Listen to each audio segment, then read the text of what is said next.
श्लोक नंबर 10 है ना। 9वां पूरा हो चुका था। उसका उच्चारण नात्यद्भुतं भुवनभूषण भूतनाथ भूतैर्गुणैर्भुवि भवन्तमभीष्टवन्तः तुल्याः भवन्ति भवतो ननु तेन किं वा भूत्याश्रितं य इह नात्मसमं करोति। इसके उच्चारण में जो तृतीय चरण है, तुल्याः के बाद विसर्ग है। तुल्या भवन्ति नहीं पढ़ना, तुल्याः विसर्ग का उच्चारण आना चाहिए। तुल्याः भवन्ति भवतो ननु तेन किं वा। इस श्लोक में ऐसे भाव हैं जो अन्य मत में कहीं नहीं मिलेंगे हमें। तुल्या भवन्ति भवतो, आप जैसा ही हो जाता है, इसमें कोई बड़ा आश्चर्य नहीं है। संबोधन का प्रयोग किया है आदिनाथ भगवान के लिए। तीन लोक में आप सबसे ऊंचे हैं। जो भूषण होता है, आभूषण होता है, वो मुकुट के रूप में सबसे ऊपरी स्थान में पहना जाता है। इन भुवन की शोभा आपके द्वारा बढ़ रही है। आप तीनों ही लोक के अथवा इस लोकाकाश के आभूषण स्वरूप हैं। भारी आभूषण पहनने से शरीर की सुंदरता प्रकट हो जाती है ना, सुंदरता बढ़ जाती है। ऐसे ही प्रभु को जो आभूषण के रूप में हृदय में धारण करेगा, हृदय का हार बनाएगा, तो उसकी आंतरिक सुंदरता बढ़ जाएगी। इसलिए इन्हें आदिनाथ भगवान को भुवन भूषण यह संबोधन दिया है। दूसरा संबोधन प्रयोग किया है आचार्य भगवान ने, भूतनाथ। भूत का संस्कृत में अर्थ होता है प्राणी।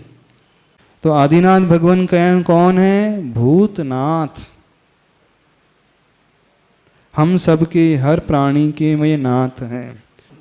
नात्यत भूतम, उसका अर्थ क्या? न अति अद्भुतम, यानी यह अद्भुत बात नहीं है, बहुत आश्चर्य की बात नहीं है। कौन सी आश्चर्य की बात नहीं है? अब आगे उसके अर्थ को खोला जाएगा।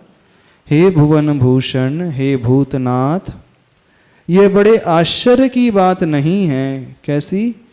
भूतैर गुणैर भुवि भवन्तम अभिष्टुवन्तः। भुवि का अर्थ होता है संसार में। भूतैर गुणैर का अर्थ होता है बहुत अच्छे, बहुत सारे गुणों के साथ, समीचीन गुणों के द्वारा, सच्चे गुणों के द्वारा। भुवि यानी इस संसार में, भवंतम का अर्थ होता है आपकी। अभिष्टुवंता यानी जो आपकी स्तुति करने का इच्छुक भक्त है, आपकी भक्ति करने में जो तत्पर भक्त है, जिसकी इच्छा कौन सी हो रही है? आपकी भक्ति करने की हो रही है। यानी इस श्लोक से, श्लोक नंबर 10 से भक्ति का फल क्या देने वाला है? यानी जो भक्त आपकी भक्ति करने का इच्छुक होता है, भवंतम अभिष्टुवंतः। भवंत और मभिष्टुवंत है ना, मभिष्टु तो मूल रूप में क्या था? वो भवंतम था और अभिष्टुवंत था। अभिष्टुवंत का अर्थ होता है स्तुति का करने वाला इच्छुक पुरुष, यानी जो आपकी स्तुति करना चाह रहा है। किसकी? भवंतम यानी आपकी।